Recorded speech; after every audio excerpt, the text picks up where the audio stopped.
kyynärvarsien vetreytysliike. Kierrä käsivarsia kyynärpäistä alaspäin,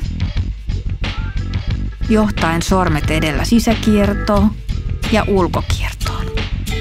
Sisäkiertoon ja ulkokiertoon. Tee huolellinen liike. Sormet aloittavat liikkeen koukkaamalla sisäkautta ranteiden läheltä ulkokiertoon ja jälleen ranteiden kyynärvarsien läheltä sisäkiertoon. Ojenna kädet aina ihan suoriksi jokaisen liikkeen välissä. Tee voimakas kierto.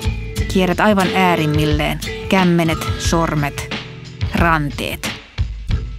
Vielä kierrä ja kierrä.